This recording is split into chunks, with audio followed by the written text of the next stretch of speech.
Assalamualaikum warahmatullahi wabarakatuh. Saya Nurhayati Abdul Hamid, founder kepada Naluri Kreatif. Tadika Naluri Kreatif, sebuah tadika yang menggunakan konsep pembelajaran bermakna yang lebih dikenali sekarang sebagai Project Based Learning. Alhamdulillah, ya 30 tahun ya. Banyak cerita-cerita ups and down lah ya. Jadi dalam 30 tahun itu apa yang kata faktor utama lah kenapa kita buka. Sebenarnya konsep naluri ni saya dah mula buat di rumah. Saya belajar daripada pembacaan-pembacaan. Kita berasaskan masa kita mendidik sebagai seorang ibu. Kita cuba tengok apakah yang saya rasakan sesuai untuk mendidik anak ni. Cara konsep pendekatan ya. Saya merasakan bahawa saya sebagai seorang ibu, saya kena baca perlu kepada ilmu baru, ilmu yang sesuai. So, kita panggil naluri kreatif. Kenapa naluri kreatif?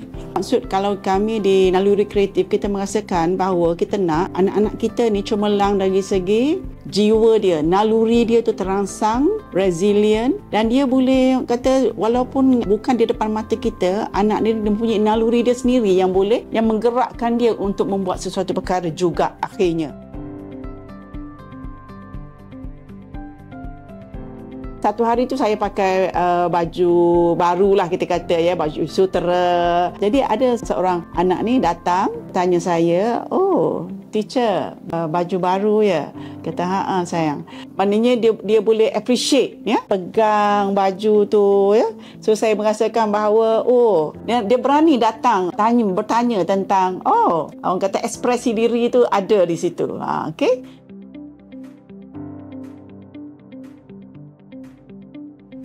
Sebenarnya project based learning ni kata dikenali sekarang dengan PBL short form ya. Anak-anak belajar daripada pengalaman mereka sendiri. Itu yang the best learning actually. Memang itulah caranya anak-anak belajar. Kalau anak yang peringkat prasekolah, dia orang ni adalah very aktif. Memang naluri mereka, memang peringkat ini peringkat aktif meneroka. Very physical. Kaedah mengajar ialah perlu cara itu. Kalau kita masa dia orang aktif ke sana kemari ya, very physical, kita nak suruh dia orang duduk diam, kita sudah melanggari fitrah dia orang. Kata the propensity to move tu mereka adalah cara begitu.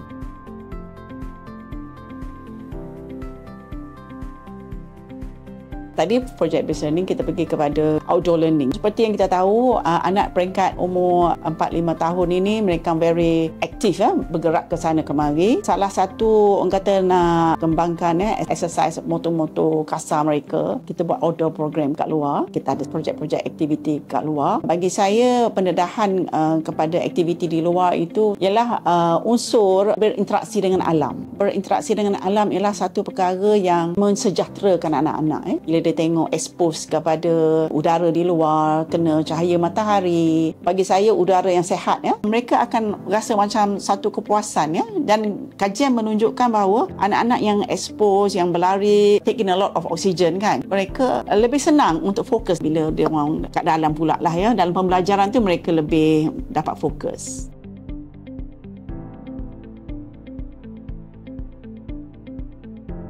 Masa kami awal-awal tubuh tu, rata-rata ibu bapa expect ada peperiksaan lah. Kami di Naluri memang kita tak buat peperiksaan, kita buat penilaian berkala, evaluation dia secara berkala.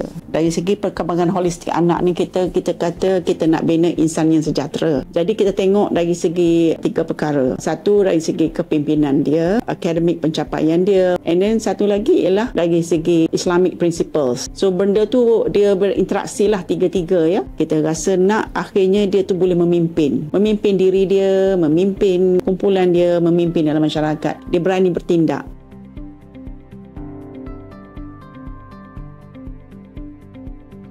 Melalui pengalaman saya lah kan, apabila bergaul dengan anak ya, daripada guru-guru yang mula-mula masuk nak menjadi guru prasekolah ya, nasihat saya yang pertama ialah ginilah. Saya kata, cikgu tak payah fokus sangat nak jadi teacher, cikgu fokus jadi kawan kepada anak itu. Bagaimana you nak dapat ambil hati anak tu. Instead of you letak diri kita sebagai cikgu, kita letak juga diri kita ni more like kita ni orang yang dipercayai, yang disayangi oleh anak itu. Itu nombor satu sekali.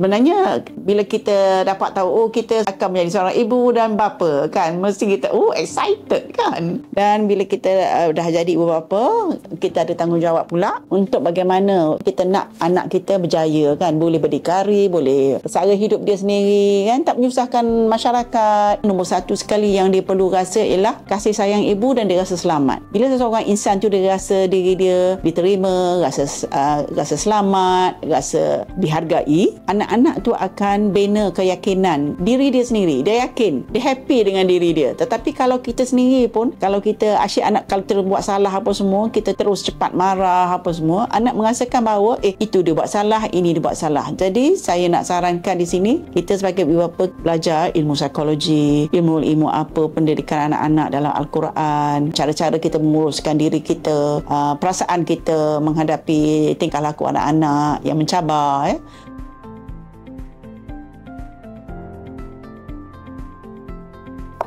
Kita bayangkan sekiranya kan, apa yang anak-anak kita inginkan, kalau kita boleh dapat capai, tubuhkan satu suasana, satu situasi yang selamat untuk anak-anak kita, bukan saja anak-anak peringkat prasekolah ya, untuk anak-anak remaja kita yang prasekolah, anak-anak peringkat awal, peringkat sekolah rendah, sekolah menengah ya, sekolah menengah dan peringkat universiti, orang kata across the board ya. Selain daripada kita mengejar apa yang mereka harus capai dari segi akademik, pencapaian mereka, kita harus juga fokus kepada keperluan mereka. Kita kena lebih mendengar apa anak-anak kita perlukan, dan ini banyak boleh kita mainkan peranannya di rumah. Jadi sekarang saya kata aspirasi ke depan, saya merasakan bahawa kita perlu fokus kepada rumah sebagai satu institusi pendidikan yang cemerlang juga. Itu adalah rumah sebagai sebuah institusi asas pembangunan sebuah negara yang hebat. So bermulalah dengan mendengar, bukan saja dengar anak kata dia sakit ke apa, tetapi kita tengok gerak-geri anak kita, belajar mendengar, melihat perkara yang anak kita rasa anak perlukan ya.